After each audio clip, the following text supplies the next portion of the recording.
In 2024, a single OnlyFans creator pulled in $43 million. Tinder's parent company, $3.4 billion in revenue. AI girlfriend apps, they're projected to become an $85 billion industry by 2030. $85 billion. Now, here's the part that's going to mess with your head. None of this is new. 100 years ago, in smoky basements across Chicago, women in silk gowns perfected the exact system bleeding your bank account right now. They called it the taxi dance hall. And if you've ever felt trapped, paying for attention that never becomes connection, buying hope that never turns real, you're not going crazy. You're just dancing to a song written in 1925. We mock the simps, the OnlyFans subscribers, the guys talking to AI girlfriends at 2 a.m. But what if this whole system, the microtransactions, the engineered scarcity, the intimacy that stays just out of reach, what if it was intentionally designed, not by tech bros in Silicon Valley, by working class women in Chicago in 1923? Here's how it worked. You buy a ticket for 10 cents. You get 60 seconds with a woman who holds you, calls you handsome, looks at you like you matter. A bell rings, she's gone, but she whispers, "Find me later, sweetheart." So you buy another ticket and another. Top dancers made $200 a week, more than factory managers, more than doctors. And there was one rule: she could never date you. The moment she agreed, fired. Because they weren't selling dances, they were selling hope. That 10-cent ticket, that's your $5 super like. That 60-second dance, that's the paywall DM. That bell, that's the algorithm refreshing your feed. The taxi dance hall didn't disappear. It scaled from 200 halls serving thousands to 3 million OnlyFans creators serving hundreds of millions. So here's the real question. What if loneliness isn't a bug in modern capitalism? What if it's the most profitable feature ever designed? Over the next 20 minutes, I'm going to show you the blueprint. You need to understand where the trap was built. You're not weak for falling for this. You're not broken. You're responding exactly the way the system was designed to make you respond. The only question is, what are you going to do about it? Let's go dancing. Chicago, 1925. You're a Polish immigrant named Joseph. You work 12 hours a day in a meatpacking plant. Your hands smell like blood and sawdust. You live in a boarding house with 7 other men. You share a bathroom. You haven't touched a woman in 8 months. Your cousin tells you about a place on South Halsted Street. You walk in. The air hits you. Cigarette smoke. Cheap perfume. Sweat. A jazz band plays in the corner, and there they are, 30 women in silk dresses, bright lipstick, smiling like they've been waiting for you specifically. You buy a book of tickets at the door, 10 tickets for $1. Each ticket is good for one dance, 60 seconds timed by the bells they ring every minute. You pick a girl, brown hair, green eyes, looks a little like the girl you left in Warsaw. You hand her a ticket. She takes your hand. For 60 seconds, she's yours. She asks your name. She laughs at your broken English. She tells you you're a wonderful dancer, strong, not like these American boys. Her hand is warm on your shoulder. You can smell her hair. The bell rings. She pulls away. Find me again, Joseph, she says. Your name sounds different in her mouth. You look down at your ticket book. You've got 9 left. The night's just started. This is the trap. And it's beautiful. Here's why it works. First, the price point. 10 cents is nothing. A loaf of bread, a beer. It's low enough that your brain doesn't register the danger. But here's the thing. Guys weren't buying one dance. They were buying 20, 30, 50. The hall kept records. Average customer spent $2 to $5 per night. That's half a week's wages for a factory worker in 1925. The regulars, the guys who came every week, some of them were spending $20, $30 a month. That's a year's rent. Second, the rotation system. That bell every 60 seconds, that's not just time management. That's engineered interruption. You never get enough. The moment it starts feeling real, the moment your guard drops, ding, she's gone. It's the same psychology as a slot machine. Psychologists call it variable ratio reinforcement. Give someone unpredictable rewards at unpredictable intervals, and you create the most addictive behavioral pattern known to science. You don't know if the next dance will be the one where she really opens up. Maybe this time she'll tell you her real name. Maybe this time she'll say yes to coffee, so you keep buying tickets. Third, the rule. She can't date you, ever. And that's not a suggestion. That's the business model. The halls had enforcers, bouncers watching the floor, managers who'd spy on the girls. If a dancer was caught giving out her real phone number, her real address, agreeing to meet outside, fired on the spot. Some halls even made the girls use fake names. The woman you thought was Mary was actually Gabriella. Rose was Yuki. They had double lives, secret identities, because the moment you got access to the real person, the fantasy died. And without the fantasy, you'd stop buying tickets. Here's what makes this genius and evil at the same time. It wasn't about sex. Prostitution existed. It was cheaper, more direct. You could walk 3 blocks and pay $2 for the real thing. But that's not what these men wanted. They wanted to feel chosen. They wanted to feel like they mattered. They wanted the girlfriend experience before anyone called it that. And the halls gave it to them in 60-second installments, 10 cents at a time, forever. So why did it work? Why did thousands of men line up every night to pay for something they could never actually have? Because 1920s America was a machine specifically designed to produce lonely men. Between 1900 and 1920, Chicago's population exploded. Poles, Italians, Greeks, Filipinos, Mexicans, waves of young men coming for factory jobs. And here's the thing, it was mostly men. The sex ratio in some immigrant neighborhoods was 150 men for every 100 women. You had entire city blocks where 3 out of every 4 people were single males. Now add this Prohibition. 1920, they banned alcohol. That killed the saloons, and saloons weren't just about drinking. They were the social hub. That's where working men met women, where barmaids flirted, where you could talk to someone who wasn't your shift supervisor. Prohibition wiped that out overnight. So now you've got all these men crammed into boarding houses, working 10 to 12-hour shifts in factories, no family, no social network, no casual way to meet women. The public dance halls existed, but they had problems. If you were Italian, the Irish hall wouldn't let you in. If you were Filipino, you weren't welcome anywhere. If you were disabled, short, old, ugly, forget it. You'd get rejected before you made it across the floor. The taxi dance hall solved all of this.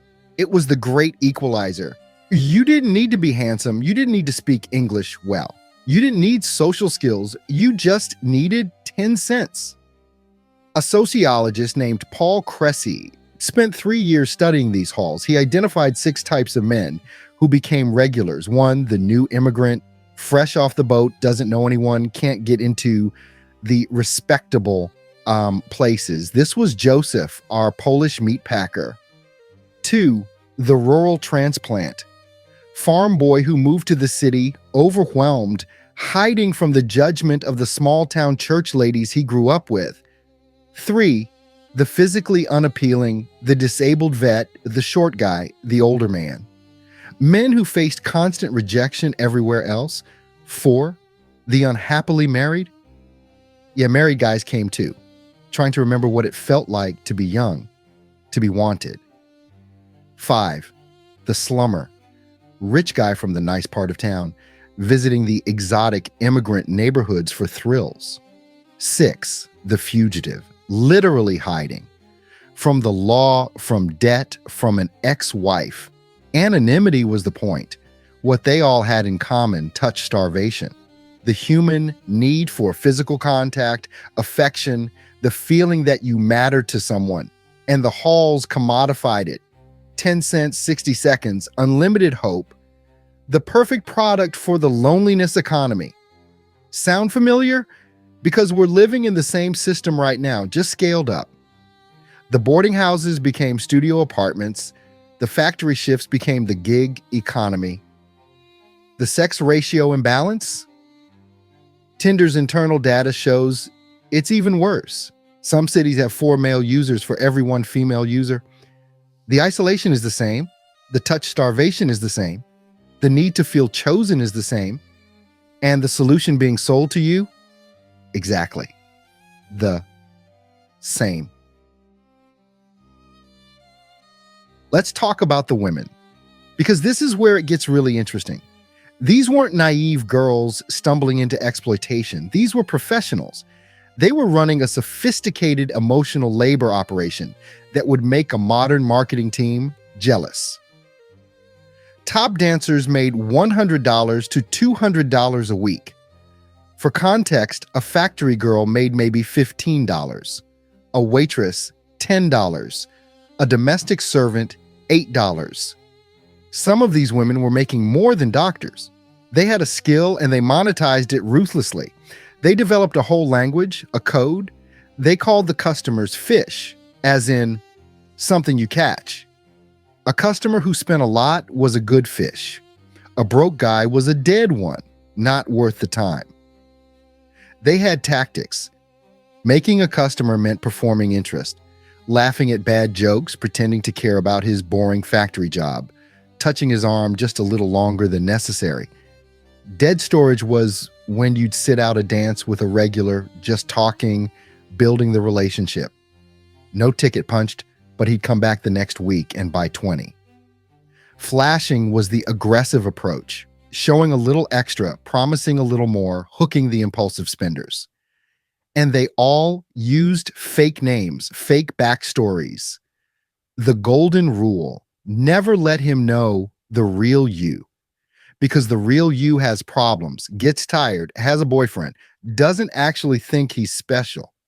The fantasy version? She's always perfect. Cressy's research found they operated on 2 strategies. Strategy 1, high volume, dance with everyone, 400 dances a night, smile, flirt, move on. It's a numbers game. Maximize tickets, maximize cash. This worked for the young ones, the new girls, the conventionally attractive. Strategy 2, stringer cultivation. Build a stable of regulars. 5 or 10 guys who come every week, who think you're their girl. Give them pet names, remember details about their lives, make them feel special. This was the veteran move, the sustainable play. And here's the thing, this works because it's based on real evolutionary psychology. Women have always had to read men to manage male attention, to extract resources. This is just that impulse turned into a business. The girlfriend experience they were selling, it activated every mate choice signal. Mirroring, I love that song too. Vulnerability, I had such a hard day. Future projection, next time, let's. Exclusivity signaling, you're different from the others. And the no dating rule wasn't oppression. For the dancers, it was protection. It meant they could extract resources without obligation. They could perform intimacy without risk. They had all the power of courtship with none of the vulnerability, until you realize the system trapped them too. Because here's what Cressy found. Most dancers lasted 1 to 2 years. The work was brutal. 12-hour night, 6 days a week, constant performance. Your feet hurt. Your face hurts from smiling. You're 24 years old and feel 40. And when you're done, you've got cash, but you've got a reputation. Taxi dancer was code for ruined woman. Your marriage prospects are shot. You've got no skills for a respectable job. The top 10% made fortunes and got out clean. The other 90% burned out, broke, just like OnlyFans, just like every creator platform. The top 1% of OnlyFans creators make millions. The bottom 90% make less than minimum wage. The platform takes 20%. Taxes take another 30%. And when you're done, you've got a digital footprint that never dies. The script is the same. Build parasocial intimacy, promise exclusivity that doesn't exist. Monetize hope, not delivery. Protect the platform's cut above all. The dancers knew exactly what they were doing, and so do the creators today. They're not victims. They're operators in a system that chews up both sides and spits out profit. Let me show you how perfectly the pattern repeats. 1920s 10-cent ticket 2024, $5 tip, super like boost 1920s, 60-second dance 2024, paywalled DM, PPV snap. 1920s, a bell rings rotation 2024, algorithm refresh, new suggested profiles, 1920s, no dating rule and contract, 2024, TOS, banning off platform arrangements, 1920s, floor manager enforcing rules 2024, AI content moderation, 1920s, stringer whales funding 80% of revenue, 2024, OnlyFans, top 10% subscribers, funding 80% of revenue. It's not similar. It's identical. The taxi dance hall economy pulled in millions. The digital intimacy economy, $6 billion annually just on OnlyFans. Tinder and Bumble combined, another $3 billion. AI girlfriend apps are projected to hit $85 billion by 2030. We didn't solve loneliness. We industrialized it. And digital made it so much worse because it fixed the three problems taxi dance halls had. Problem one, scale. A dancer could only handle 400 dances a night. A creator can message 10,000 subscribers. I doesn't even need to sleep. Problem two, surveillance. Back then, bouncers had to physically watch the floor. Now, algorithms track every click, every pause, every message. They know exactly when you're about to quit, and they send a notification at that exact moment. Problem three, the bell. The rotation was manual. Now it's automated. The algorithm decides exactly when to cut off the dopamine hit and make you pay for more. But here's what really gets me. We know it's a trap, and we still can't stop. Because the underlying condition, the loneliness, the isolation, the touch starvation, that's worse than ever. Marriage rates, lowest in recorded history. Male friendships cut in half since 1990. People reporting no close friends, tripled. Average time spent alone, doubled. We're more connected than ever and more alone than ever. And into that void, the algorithm whispers, she's online. She's thinking about you. Just $5. The taxi dance hall closed because reformers shut it down. They called it a moral hazard, a nursery of vice. Today, we call it connection. We call it content creation. We built an entire economy on it and convinced ourselves it's progress. The loneliness economy isn't coming. It's here. It's bigger than oil, and it's growing. Because here's the secret. Loneliness is the perfect renewable resource. You can't run out. The more you harvest, the more you create. Every man who spends $1,000 on an AI girlfriend instead of joining a hiking club creates 3 more lonely men who see no point in trying. Every woman who makes $100,000 selling intimacy online is 1 less woman in the dating pool, making scarcity worse for everyone else. The system feeds itself. The loop never ends. So here's what you need to understand. Every time you buy a boost, every subscription to an AI girlfriend, every tip hoping she'll notice you, you're not being weak. You're responding exactly how those Chicago workers did 100 years ago when the system squeezed them dry. The taxi dance hall never closed. It went digital. The dancers became algorithms. The tickets became microtransactions. The bell? That's the notification you just heard. And the saddest part, back then, reformers shut the halls down, progressives marched, clergy preached against it, vice commissions raided them. Today, we built a $90 billion industry and called it innovation. We didn't liberate anyone. We didn't connect anyone. We just made the trap invisible because that's the thing about the modern version. You can't see the hall. You can't see the bouncer. You can't see the ledger tracking your spending. You just feel the loneliness. And the algorithm knows exactly how much that feeling is worth. Now, I'm not telling you what to do. I'm not your dad. I'm not a preacher, but I am telling you this. The game is rigged. It was rigged in 1925 and it's rigged now. The house always wins. The only difference is now the house is in your pocket with you 24/7, learning your patterns, optimizing your exploitation. So, next time someone calls you a simp, next time you feel pathetic for falling for it, remember, you're not the problem. You're the product. And the game was rigged 100 years before you logged on. The question isn't whether you're going to keep dancing. The question is whether you're going to keep paying for the song. For more on how systems exploit human nature, subscribe. And maybe, just maybe, go call a real friend.